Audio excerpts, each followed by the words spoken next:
Vamos a ampliar ahí la presentación. ¿Se ve, cierto? ¿Se ve la pantalla? ¿Si me pueden decir sí o no? Sí, sí se ve. Ya. Sí, se ve. Esta es nuestra clase número 2, pero acordándonos de presencial sería la 3, ¿ya? Pero aquí virtual sería nuestra clase número 2. Acuérdense que ahora vamos a hacer, y que les comentaba, ¿cierto? Una prueba de nivelación, que va a tener una nota al libro a fines de mes, y ahí las fechas están puestas en esta presentación, junto con la prueba del libro. Estamos reforzando todos los contenidos esenciales y priorizados que vieron el año pasado en tercero medio. Por lo tanto, es materia que ya han visto, así que no es nueva, ya que a partir de abril comenzamos con las unidades correspondientes a nuestro nivel de cuarto medio, ¿ya? Así que lo que estamos viendo ahora es lo que vieron en tercero medio, pero a grandes rasgos, ¿ya? La primera clase que vimos era interpretación de textos, ¿ya? Y lo que vamos a ver hoy día es interpretación de texto, pero no literarios, sino de no literarios. Y lo que se refiere principalmente a los géneros discursivos, que tienen que ver con las opiniones. Cuando vimos el año pasado, ustedes vieron también con el otro profesor la columna de opinión, las cartas al director, lo analizaron, vieron los tipos de argumentos, etc. ¿Ya? Entonces, por eso la clase tiene por título analizando las opiniones, porque de eso se va a tratar tanto la actividad como la clase de hoy día.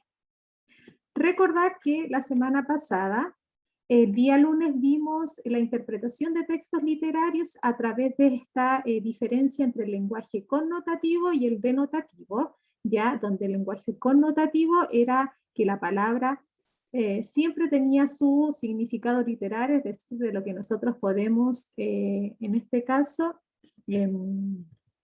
lenguaje denotativo, el que podemos encontrar de manera literal desde el diccionario, pero el lenguaje connotativo era el interpretativo, el que nosotros podíamos, ¿cierto?, definir a través de nuestra experiencia, a través de los conceptos, ¿cierto?, que nosotros conocimientos tengamos previamente, ya de manera cultural, de manera académica, etc. Entonces el lenguaje denotativo era el literal, el del diccionario, y el connotativo era el interpretativo que nosotros le podíamos dar.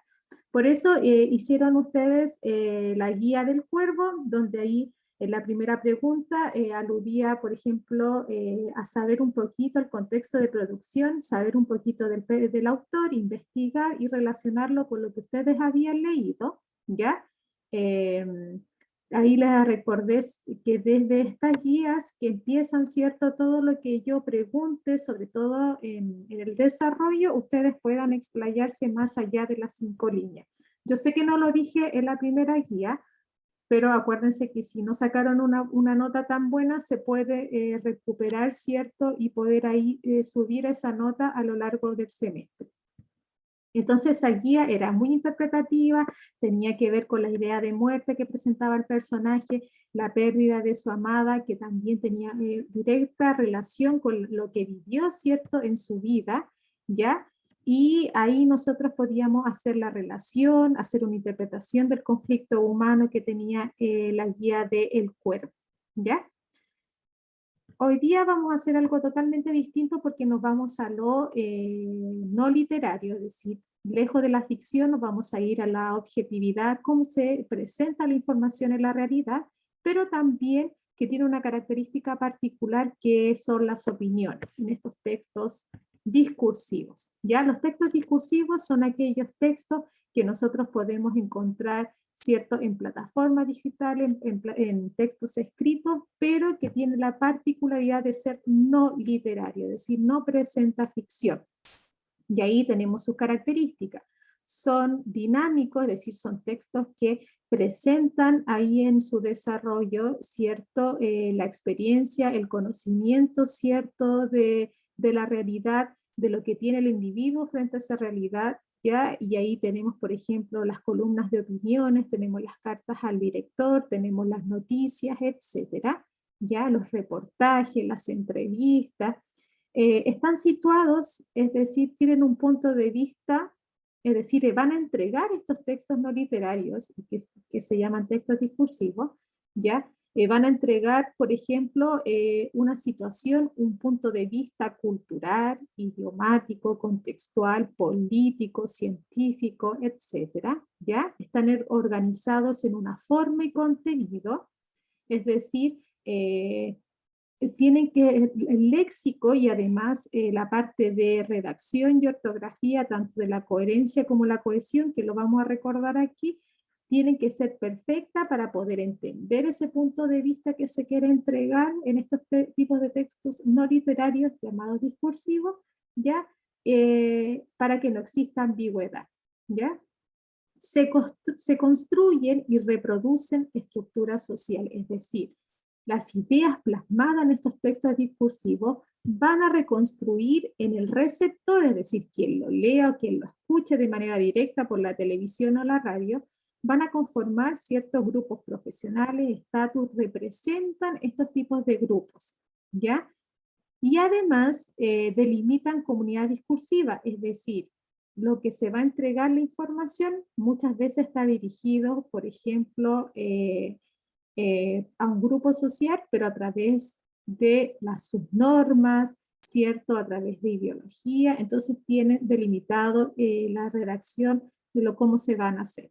Entonces, lo importante es saber lo siguiente, que los textos discursivos que vamos a analizar de manera general y que vieron el año pasado son los textos llamados no literarios, es decir, que tienen el propósito de informar, tienen el propósito, ¿cierto?, de argumentar, de convencernos sobre una ideología, representan, ¿cierto?, un ámbito cultural, contextual, idiomático, presentan normas, ideologías, nos dan a conocer sobre un hecho contingente o un hecho que sea de interés, donde nosotros al final podamos comentar. No sé si recuerdan, el año pasado, ¿cierto? Sabíamos que a través de las plataformas digitales se puede dar esta idea del comentario, que nosotros representamos como emisor una ideología y que estamos a la palestra, ¿cierto? De que otra persona nos pueda debatir, ¿cierto? Nuestros comentarios. Entonces, eso es principalmente. ¿Cuáles son los aspectos generales de estos textos discursivos, no literarios? Que es decir, que no poseen ficción, que no tienen personajes, narradores, ni nada de eso, no son poéticos ni dramáticos, es que tienen una intención comunicativa, como les dije. Y en este caso, su intención es la opinión, ¿ya? Tratan, en este caso, a través de la opinión que puede tener una editorial, ¿cierto? O puede tener la misma persona que tenga un cargo público, como por ejemplo el que va a hacer la columna de opinión, si es un abogado, si es un sociólogo, si es un académico, por ejemplo, un profesor, etcétera. Ya la idea siempre de estos textos discursivos que vamos a ver es, en este caso, la opinión. Por lo tanto, tiene una tipología argumentativa, es decir, dentro de eso vamos a encontrar argumentos que debaten, ¿cierto?, una tesis, una propuesta que entrega sobre un hecho contingente, social, político, educativo, etc. Su función es principalmente apelativa, ya que todo texto discursivo que vamos a ver tiene el propósito, ¿cierto?, de que en el receptor, ¿cierto?, se adhiera a un pensamiento o una ideología, por lo tanto, por eso quiere decir que es apelativa, que cambie una visión en él, sea positivo, sea negativo. La temática es muy variada. Puede ser educación, deporte, cine, política, geografía, ambiente, salud, etc. Todo lo que se va a debatir y lo que se va a demostrar la opinión a través de estos tipos de textos discursivos puede tener una temática variada. Sigue una estructura lineal, es decir, parte con la presentación de la idea, lo va a desarrollar con argumentos y va a tener un desenlace, quizás una opinión, que nos va a dejar ahí abierta el pensamiento para nosotros, o va a demostrar al final un pensamiento bien ahí estructurado que, ¿cierto?, se puede demostrar ahí. Y tiene un estilo divulgativo, es decir, todo texto que estamos viendo aquí discursivo va a ser divulgativo, es decir, va a tener, ¿cierto? Va a estar dirigido a un público general, ¿ya? Con diferentes tipos de edades, con diferentes situaciones económicas, con diferentes, por ejemplo, niveles académicos, con diferentes, ¿cierto? Estructuras ideológicas, etc. Por eso es divulgativo, es decir, es general. Y va a ser especializado en este caso, depende al tema que va a entregar y qué opinión o qué, por ejemplo, qué línea editorial va a seguir. ¿Ya? Estos son los rasgos generales de los textos discursivos. Como les dije, y como siempre le he plasmado también cuando ustedes redacten, y sobre todo estos tipos de textos que no entregan información donde no tiene que tener ambigüedad, siempre van a tener una estructura gramática de coherencia y cohesión. Es decir, gracias a la escritura de puntuación y a las redacciones de ideas y sentido, el texto que ustedes van a leer, como por ejemplo columnas, noticias, blog, ya van a tener una unidad de sentido. ¿Ya? La unidad de sentido es que cada texto, cada párrafo que ustedes van a leer, ¿cierto? Tenga una idea principal y tenga que ver con el texto, ¿ya? Ningún texto va a estar hablando de pera y va a terminar hablando de lechuga, no. Siempre va a tener un hilo conductor. Y esa unidad se va a dar por la cohesión, es decir, todas las oraciones que se articulan ahí en la escritura o de manera verbal, ¿cierto?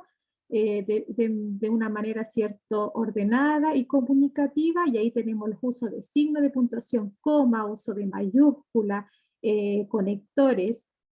Con todo eso, y junto con la relación que nosotros vamos a dar entre las ideas, se va a dar una unidad.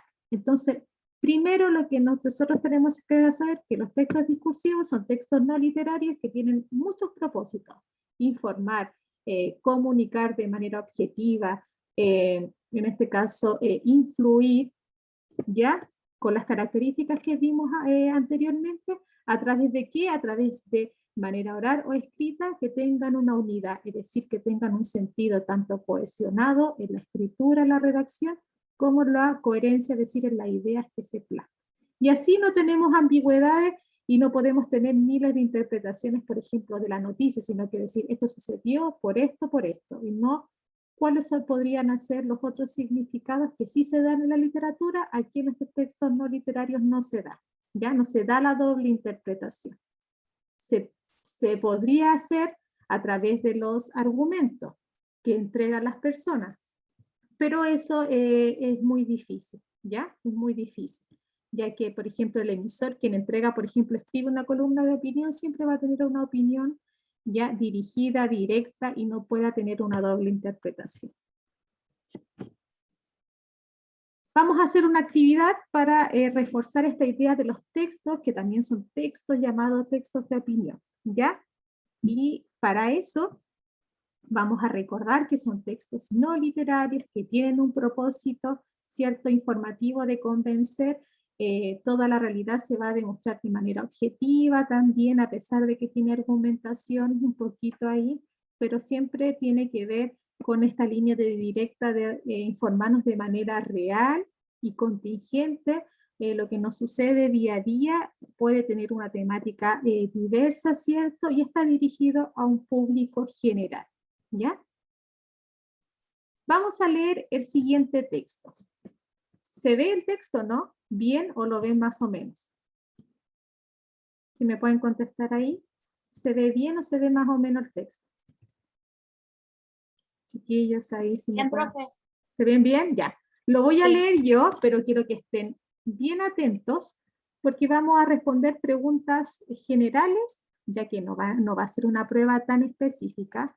Va a ser un análisis de textos literarios y no literarios, y también va a ser de comprensión lectora su prueba de nivelación. Por lo tanto, ahora voy a leer el texto yo y quiero que vayan siguiendo lo que voy leyendo. Y ahí contestamos dudas. Este texto tiene por título Las madres en tiempos de pandemia y es escrito por Alicia Sangüesa. Si lo ven a su mano derecha, está ahí. Es una académica de la Facultad Eclesiástica de Teología de la Pontificia Universidad Católica de Valparaíso. Título, nuevamente, Las madres en tiempo de pandemia.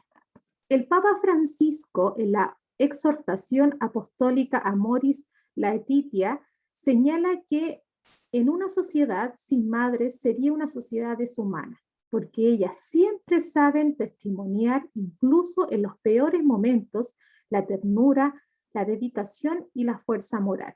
Hoy, cuando la humanidad se enfrenta por la pandemia de enfermedad por coronavirus, muchas de ellas han respondido a lo señalado.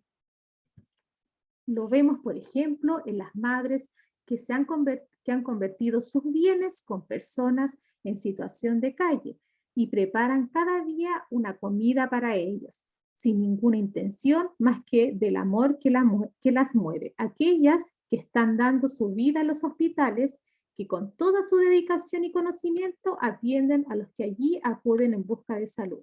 Mujeres que hoy deben delegar su rol de madres porque brindan un aporte invaluable al mundo de la ciencia, buscando incansablemente la vacuna contra este virus, o trabajan diariamente sin parar en laboratorios de análisis clínico. No puedo dejar de mencionar a todas aquellas madres profesoras que desde sus hogares dan no solo los aprendizajes que el currículum los exige, sino que la contención a cada uno de sus estudiantes en cada situación en particular. Hay muchas madres que están ahí de pie al lado de ese hijo o hija que puede ser ese enfermo, indigente, migrante, estudiante, cesante, embarazada o adulto mayor, al cual transmiten todo su cariño y ternura respondiendo a la escucha y puesta en acción del Evangelio, del amor a Dios y al prójimo.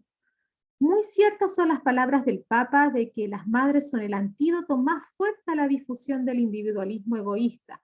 Individuo quiere decir que no puede ser dividido. Las madres, en cambio, se dividen a partir del momento en el que acogen a un hijo para darlo al mundo y criarlo.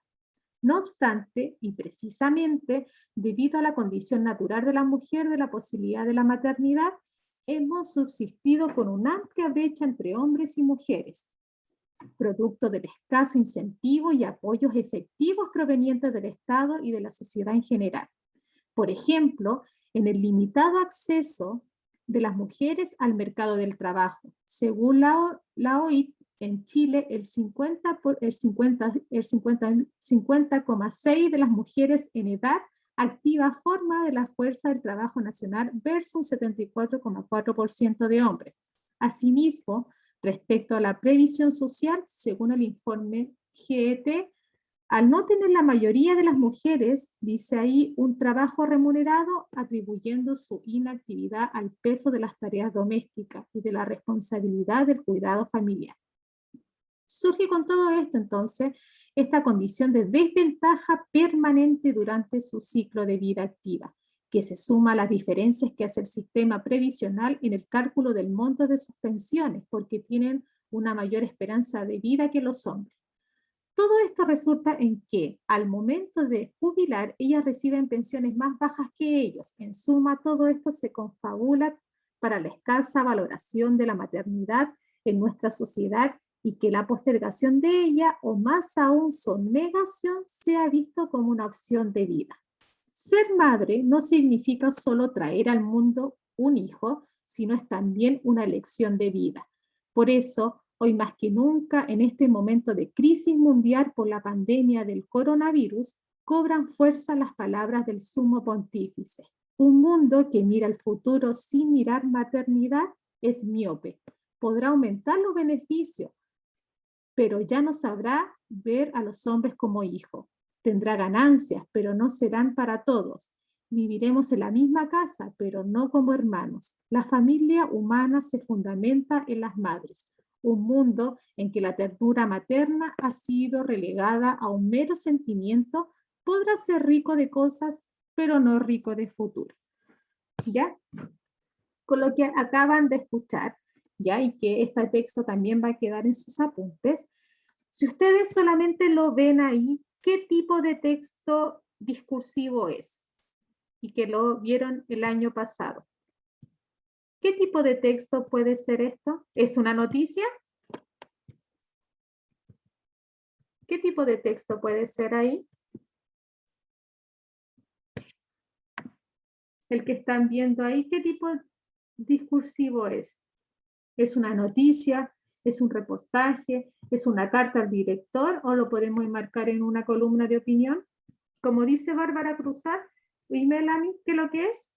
Una columna de opinión. Voy a poner clic ahí, a ver si aparece. Es una columna de opinión. Es una columna de opinión, lo vieron el año pasado, porque tiene la estructura visual, ¿ya? Tiene el título, tiene la firma, que es la imagen de esta persona, ¿cierto?, que aparece ahí, y además nos dice su cargo, y tiene que tener un cargo, ¿cierto?, de estudio, de algún grado, ¿cierto?, de educación, ya que no puede ser cualquier persona, ya que no tenga un cargo, que presenta, ¿cierto?, una opinión. ¿Y para qué nos sirve este cargo? Para que lo que se diga, que son sus opiniones, tengan un grado de credibilidad, ¿ya? Porque si lo dice, por ejemplo, el señor de la esquina que está atendiendo, y no estoy desvalorando, ¿cierto?, del kiosco, y presenta una columna de opinión, muy difícil sea creíble sus argumentos. Por eso tiene que tener un cargo. Entonces, esta persona, ¿cierto?, que está hablando aquí de este tema, ¿cierto?, que estamos enunciando, es Alicia Sangüesa Stay, y es una teóloga, ¿cierto?, de la Pontificia Universidad Católica de Valparaíso. Vamos a ver. Ya, ¿qué es teóloga? ¿Qué es la teología? Vamos a hacer conocimiento cultural. ¿Qué es teología? Si dice que ella es una teóloga y que y uno ahí puede entender lo que se está diciendo ahí en el texto. ¿Qué es una teóloga? Busquen ahí en el celular si lo tienen al lado. O ahí en... Es una persona que sabe sobre Dios. ¿Ya? ¿Solamente de Dios? Dice que es una ciencia que trata de Dios y del conocimiento que el ser humano tiene sobre él. Ya, muy bien. ¿Ya? Y ahí viene toda la parte cultural, ¿cierto? El desarrollo del pensamiento humano sobre el concepto de Dios y de las religiones, y hay un estudio profundo, ¿cierto?, de las creencias, etc. Entonces, ella va a abordar a través de este pensamiento teologista religioso, ya el concepto de, en este caso, del protagonismo que tiene la mujer en la sociedad, sobre todo el concepto en su gestión como madre, ¿ya? Y ahí tenemos, por ejemplo, los argumentos que vamos a ver dentro de ahí del texto, que aluden, por ejemplo, a las palabras del Papa. Por eso ahí vamos relacionando, y no habla de estudios científicos, sino que habla a través de, respalda sus argumentos a través de los dichos del Papa, ¿ya? Y ahí tenemos el desarrollo, ¿cierto?, de su pensamiento teologista, ¿ya? Y además, ¿cierto?, lo va a respaldar con cifras, ¿ya?, y estudios, y ahí tenemos cuando nos habla, por ejemplo, de la diferencia y la brecha que existe tanto en la sociedad y la parte económica y laboral entre el hombre y la mujer, y las pensiones que reciben estas mujeres, ¿ya? Es una columna de opinión, muy bien. Además, es apelativo. ¿Por qué es apelativo esta columna? ¿Qué es apelativo? ¿Qué es apelar? Lo acabo de decir anteriormente. ¿Por qué ese texto es apelativo? Preguntas de prueba. ¿Por qué será Puede apelativo? ser porque le Porque habla trata de sacarlo. Ya, a ver, por mí. La Sofía primero y después la otra alumna que me va a contestar. Sofía primero, y ahí después me habla la que... Digan. que le habla como al tú, que trata de interactuar con la persona que le está leyendo, como para que se meta en el tema y forme también una opinión aparte de lo que lee. Ya, muy bien. ¿Quién más quiere complementar eso?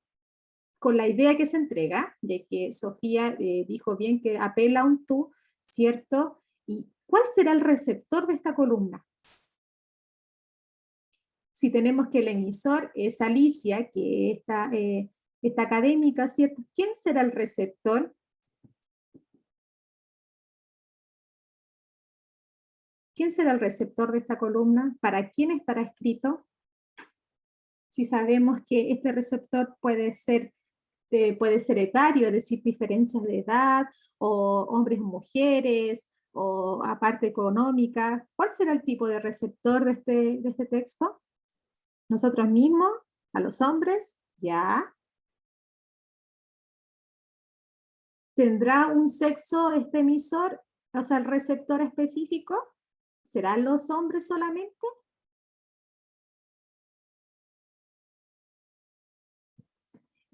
¿O será un público en general, es decir, la misma sociedad que impone las reglas, los hombres y todo aquel que no valore, ¿cierto? Quizás, como dice Valentina ahí, el rol de madre, ¿ya? Y cómo la sociedad toma este rol de madre en la conciencia que le da, el protagonismo, y sobre todo aquí vienen muchos ciertos pensamientos que derivan ideologías sobre este tema de la madre, y ahí sale la idea de elegir ser mamá, y por qué hay mujeres que no quieren ser mamá, por esta diferencia, ¿cierto?, que existe laboral, y ahí tenemos también la idea del aborto, etc. ¿Ya? Por eso es apelativo. Ya, por aquí tengo un mensaje. ¿Ya? Ya, Sofía dice, puede ser el Ministerio de la Mujer y la Economía por el sueldo, sí, puede estar ahí específico para eso. Tema divulgativo, es decir, ¿cuál es el tema? Para que sea más específico, si me lo pueden responder ahí, ¿cuál es el tema de esta columna de opinión? Si ya vimos que es apelativo, es decir, apela a un emisor, a un receptor que ustedes me dijeron, que es una columna de opinión. ¿Cuál será el tema de esta columna? ¿De qué trata? Si me dicen de la mujer, tiene que complementar esa oración, aunque sea en una oración. ¿Cuál es el tema? Ahí Sofía, Pía, Constanza, Melanie, Vicente, Tomás, Carla, Isidora, Alanis, Alejandra, Ignacio, Benjamín. ¿Cuál es el tema de esta columna de opinión?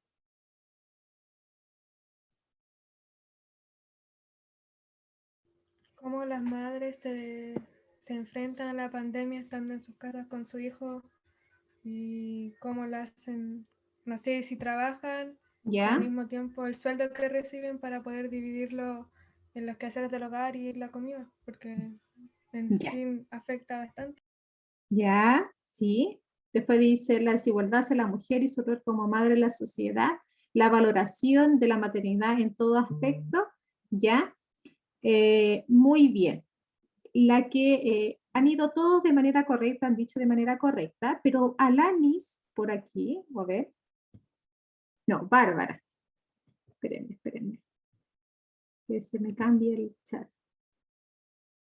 Ya, Alanis dice la desigualdad hacia la mujer y su rol como madre de la sociedad. Valentina dice la valoración de la maternidad en todo aspecto, de cómo la mujer es como la base de la sociedad, pero debe ser más valorada, de cómo no solo como madres toman el rol importante en la sociedad, tanto en el escaso ámbito laboral. Muy bien. Acuérdense que lo que me acaban de colocar está muy bien, porque es el rasgo, la idea general, pero hay que agregarle el concepto de pandemia, ya que se ve, cierto, como dice el título, el rol de madre en tiempos de pandemia, y cómo la sociedad, cierto, lo hace su perspectiva sobre esto. Y por último, tiene un contexto contingente. ¿Qué hace que esta columna de opinión, que podríamos hablar del rol de madre de la edad media o de la prehistoria o del Renacimiento, qué concepto hace que esta columna sea contingente, sea actual y que sea interesante? ¿Qué situación hace que este texto sea contingente, que sea actual? Y no sea, por ejemplo, no hable del rol de madre, como dije yo, del Renacimiento, Edad Media, etc. Muy bien, la situación de la pandemia, que es lo que estamos viviendo hoy día. Excelente. Por eso, estos textos discursivos, que son textos no literarios, que van hacia la idea de textos de opinión, son textos que son apelativos, que tienen un tema divulgativo, que hablan sobre una comunidad, una sociedad, es decir, y tienen un contexto contingente. Muy bien. Todos dicen la pandemia y cómo se ha tenido que reinventar. Con esta idea de estos textos discursivos que hablan sobre una opinión de manera más directa y que no son textos literarios, ustedes van a hacer una segunda tarea. Y aquí después de esto les voy a decir quién me debe tarea. Una segunda tarea, que yo la voy a subir ahora a WebClass, ¿ya? Que es analizar estos textos discursivos, ¿ya? Ahí se me pasó una S que lo voy a arreglar. Que es el análisis, ¿cierto?, de un texto, en este caso de una columna de opinión, pero más que eso es una infografía, ¿ya? Vamos a decir que es una infografía, donde analiza un texto actual, un hecho contingente, hay ahí tabulación de datos, y ustedes, si lo van a ver, la guía está en PDF y son 2 imágenes del libro de cuarto medio, ¿ya? Si ustedes ven ese PDF, a su mano izquierda van a ver algunas preguntas que me van a contestar y me la van a entregar de la siguiente manera. La hacen en su cuaderno, le sacan una fotografía o lo pueden redactar en un Word y me lo envían. Son alrededor de 3, 4, son 5 preguntas. Acuérdense que el desarrollo espero que sea en 5 líneas, ¿ya? Ahí hay mucha información, son cosas contingentes, son cosas interesantes, ya que a ustedes los invitan a pensar más allá. Entonces la guía no está en Word, sino que está en PDF, que son 2 imágenes de 2 hojas del libro, que es un texto discursivo, en este caso una infografía, que muestra una información contingente y ustedes van a ver que en esas imágenes que aparecen del libro hay unas preguntas a su costado izquierdo que la van a responder en su cuaderno, me la mandan con una fotografía o lo pueden hacer a través del Word y me lo envían. ¿Hasta cuándo? Hasta el viernes. Si usted lo quiere hacer antes, bien. Si lo quiere enviar hoy día, mañana, el miércoles, el jueves, bien. Pero hasta el viernes, no doy más plazo. ¿Ya? Porque si no se me acumulan muchas cosas. Recordatorio. El próximo lunes, es decir, en 2 semanas, vamos a hacer una prueba de nivelación con todo lo que estamos viendo. Vamos, por ejemplo, la prueba va a haber un texto discursivo de opinión, puede haber una columna de opinión, por ejemplo, una carta al director, donde van a haber preguntas de comprensión lectora. En la parte de desarrollo vamos a trabajar argumentos. También puede haber un texto literario donde usted tiene que interpretar algunas palabras. Ya, Nicolás, ahí estoy dando la fecha de las pruebas. ¿Ya? Entonces, prueba de nivelación unidad 0, 29 de marzo. Ese día, a las 10 de la mañana, yo voy a hacer una retroalimentación para que nos vaya bien, ¿ya? Y el 5 de abril es la primera prueba de lectura complementaria, que es el extranjero. Yo pensaba hacer un trabajo, pero mi coordinador me dice que vamos a empezar las primeras pruebas por WebClass. Voy a pedir si puedo hacerlas escritas en un Word y que ustedes las desarrollen en unos días. Pero eso se los voy a informar durante la semana, les voy a mandar un comunicado, ya que en cuarto medio no me gusta hacer pruebas de libros en WebClass, ¿ya? Pero la prueba de contenido sí, ¿ya? La prueba de lectura voy a ver si la puedo hacer como un trabajo de desarrollo a través del formato Word, pero voy a preguntarle primero a mi coordinador si la puedo hacer. Si no, la voy a tener que hacer en WebClass, aunque no me gusta mucho. Pero la prueba de contenido sí. Ya, esas son las fechas. ¿Duda o consultas?